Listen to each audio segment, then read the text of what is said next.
What's happening, my beautiful people? Obviously, my name is Mike LaBelle, and you guys keep asking me about my setup. So today we're talking about lighting. Whether I'm filming in my living room or when I'm streaming and generating live content, as you can see, the Elgato key lights will move from your living room into your office. And for me in particular, and anybody who wants to be a streamer, if you travel a lot or you're going to events, you can pack these. They will fit in a carry-on. I don't know if there's another light that will do that. I didn't have that ability with the box lights I had prior. This isn't a paid advert. I just want to share what I'm using, what's going on with my setup, and this has been a key component. Anyways, back to the video. What's happening, my beautiful people? My name is Mike LaBelle, and today we're talking about the top 5 flashback SBCs that you really wish you would have done. Basically the best cards that have been released up to this point in terms of flashback players. And I'm gonna give you a top 5 in order, not just an open-ended top 5. And you lovely people are gonna let me know in the comments, what does your top 5 look like? Who's been a game changer for you? Dynamic, influential, starting 11, worth your time. And we've had a lot of flashback cards that have came out this year. Talking about some real numbers. One of my favorite new cards to be introduced into FIFA 19, and there's been so many different types of cards that have been issued. I like the flashback joints. Brings back some nostalgic memories, good times, happy days. You're remembering players when they were at their best, and now you get to use them, utilize them, maximize them, full potential, prime time versions and variations of those players, of those cards. If you mess with the top 5 series, make sure to drop a thumbs up. And also in the comments, if you have any future types of top 5s that you want to see, please drop that comment. If I use your idea, I'll give you a shout out, I'll throw you up on screen and say thank you. Because I'm all about making content for the consumers. You guys will always mold and dictate the content. And then of course my creative vision or how I want to present it comes into play, especially with tips and tutorials, but I'm always looking to cater my content for the community. Before we get into the top 5, I've got a few honorable mentions. So players that didn't quite make it into my top 5, but I still feel like we should discuss them. They deserve some credit. David Villa. 4-star skill moves, 5-star weak foot. And this card reminds me of David Villa. When you're revisiting his career, especially at Barcelona, this card has the pace, the dribbling, the shooting, the finishing, all the above. His major downfall, there's nothing that David Villa can necessarily do about this. He's never been a physical specimen. He's about 5'8", never gonna be super physical. He's not gonna be one of those guys with 85, 90 jumping, not pushing people over necessarily. And in real life, I consider David Villa quite crafty, quite creative with his timing of runs, getting in behind, his touches, all the above, but it's difficult for EA to encompass that. And I feel that David Villa will make some of your top 5s, which you're gonna let me know about, but he just misses out in terms of being in my top 5. But I do believe that he's somebody you can use. You can definitely introduce him as a super sub as well. This card actually fits as a super sub, even with my starting 11 looking pretty strong. Next, Boateng, the Prince Boateng, 4-star weak foot, 4-star skill moves, very balanced card. If you want to play him as a center mid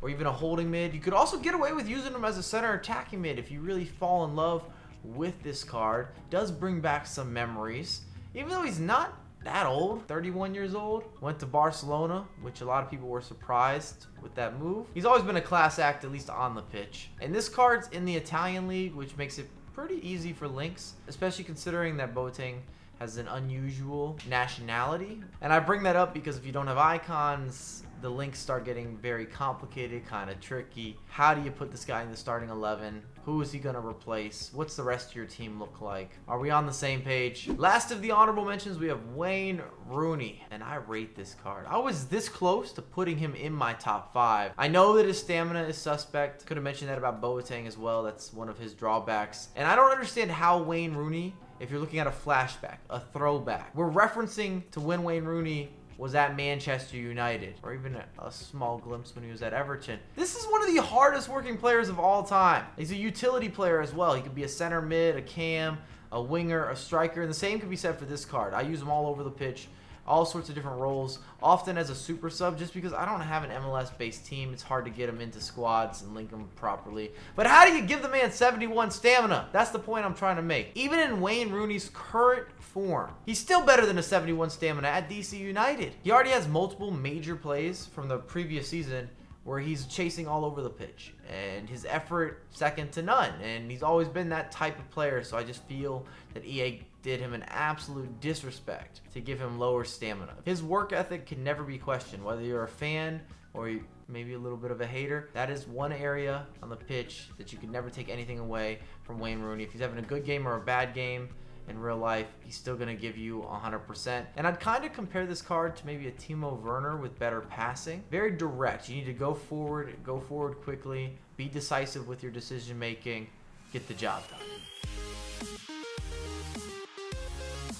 Number 5, and remember, these are listed in order, at least for yours truly. So this is my order. Don't hate the player, hate the game. We've got Dani Alves, who's going to give you everything you could ask for from a fullback, at least on the attacking end, when he's on the ball. His work rate's some people like the high-low, others not so much. He could have a little more size, only 5'8", but he's an athletic 5'8". Not super physical, but he will climb well. Got the 4-star skills. If you're looking for passing, okay, perfect. You need someone who can dribble, you need someone with pace. He really has everything. He's got the Brazilian links, so if you're not building a team out of the Liga 1, still you got options. Maybe you stick him next to a flashback David Luiz. Of course, if you got icons, that also works. Maybe you're going with the Thiago Silva movement, which is kind of rare this year. You don't see Thiago Silva too often. But the point is, this is a fun flashback card to use. And it does sum up Dani Alves pretty well. When you look at everything he's accomplished in his career and style of play, good job. I like the card. I think it all matches up properly. Moving on. I know. I realize this is going to be a big debatable for a lot of you, but this Juanfran card, I prefer even over Dani Alves. And I do want to bring this up. Time frame matters. Juanfran could get surpassed now. There's just so many high-rated players coming out. But when this dropped, oh, disgusting. He gives you a little more size than Dani Alves, still has the 4-star skills, not a liability going forward. His shooting is going to be much lower, but at the same time, how many goals do you score with your fullbacks? Go check their stats and you let me know. Because I don't score any goals with my fullbacks. I don't even take shot attempts. They're never inside the box. In fact, I prefer fullbacks that play defense first. And that's another reason that I have Juanfran over Dani Alves. Dani Alves, much more unpredictable. More talented, but unpredictable in terms of his positioning. Juanfran will defend crosses a little bit better. He's a bigger body. He sits back better. You can count on him for positioning. He's not going to be a liability in some of those areas on the pitch. And a surprise to a lot of people is that Juanfran has 4-star skills, which that's a real debatable, but it does make this card even more fun to use because you can lock Croqueta if you're going down the sideline. And that skill move in particular, you just want to have as an option. It's something you can do all over the pitch. It opens up angles. It gets you out of trouble from time to time. It's just so overpowered. The point is, for my style of play, and I always tell you guys time and time again, be honest with yourself, Juanfran is a more favorable choice at the fullback position over Dani Alves for me. David Luiz, and I hope most of you guys completed this SBC. It feels like David Luiz. It's a dope card. Is he top tier when you're looking at center backs? That's the question a lot of people ask me. That's a little more debatable. I would put him as a tier 1, but not the ultimate tier, not the highest tier. There's almost, I call it almost the God tier, where you're looking at the prime Maldinis, the prime Rio Ferdinands, Team of the Year Ramos, Team of the Year Varane, Team of the Year Van Dijk. This card is not in that tier, but it is a tier 1 center back. So if you can't afford them, or if you want a different option, or you need that Brazilian link, you need someone in the Premier League, David Luiz is an easy go-to. He gives you everything, feels very confident on the ball. He's not going to be clunky. You could also play him as a holding midfielder, maybe even a center mid if you wanted to try that out, depending what you're looking for on the defensive end, on the attacking end. He's not going to be a liability on the ball, and he's not going to feel clunky, especially not for a center back. And that's why a lot of people really enjoy this card, is because you can facilitate, you can get those clearances off. We go up against so many oppositions that are going to press, and if you have a center back that can't turn, you sometimes get stuck in no man's zone, bad turnover, you can see the goal, you're upset, I'm upset, something has to be broken in your room. We're on the same page. He's an aggressive defender, and it is worth mentioning, penalty kicks could be a little more common with the David Luiz. Also 75 stamina, but when you're looking at defenders, stamina is not nearly as important if you're comparing it to center mids or wingers or even strikers. That's when it comes into play, because you know you won't be able to get a full 90 out of some of your attacking options. But on the defensive end, you can get 90 minutes, no issues, no concerns with 75 stamina. Go to extra time, When you get to extra time, everybody's dead. Everybody's tired. Vidal, back to all of his greatness. This card is simply dope. You need a center mid or a holding mid. Vidal can do everything. There is nothing he lacks on the pitch. Maybe skill moves. Other than that, this card's just going to be green everywhere. You need someone who can pass? Cool. He's got that. Defend. Chase back. Yes, sir. Stamina.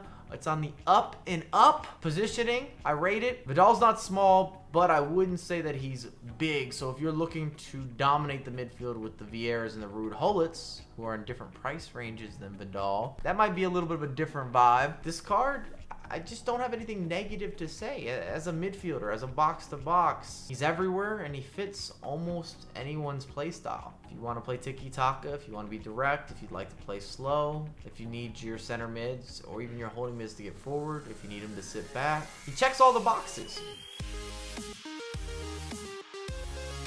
Closing out the countdown, not really a surprise, Ibrahimovic's flashback card has been a true gem. Been brilliant. This man is included in at least 1 out of 3 or 1 out of 4 weekend league squads or division rival teams, whether he's coming off the bench or he's in the starting 11. Since I've picked up this card, he has always been one of the two. He is going to be used. His only downside is the stamina. You're going to need to sub him out around the 70th, maybe the 75th minute, depending where you have him located on the pitch. And that's, of course, speaking from a starter perspective. 5-star skills, 4-star weak foot. He's powerful. He's a difference maker. He's terrifying. He's 6'5", and he feels like Ibra. True Ibra. I've used him as a striker, a center attacking mid, a left attacking mid, right attacking mid, even a center mid. Just put him on the pitch. And you can get away with using big players that don't have good defensive stats as a center mid, and things will work out. Maybe a little trickier if you wanted to use him as a holding mid. I wouldn't recommend it. That might not be enough for you. Might leave you asking for more or demanding a bit more of a presence. But as a center mid or anywhere else on the pitch, good to go. 99 heading, 99 strength, 99 aggression, and he finishes everything. One of the most powerful shot takers in FIFA 19. Ibra and Cristiano Ronaldo on the same level in terms of the oomph they get behind their finishing. Nothing's off limits, and it allows them to score goals that other players simply can't. If you're one of those guys looking for back post crosses, Ibra is going to be your main target. Corner kicks or just general set pieces, Ibra's always going to be your target. He's just fantastic. If you missed out on this release, I'm sorry, because Ibra shows up and he shows out. Thanks again for watching. If you enjoyed the content, make sure to drop a thumbs up. If you're brand new, it is free to subscribe, and I have a lot more content coming for you ASAP.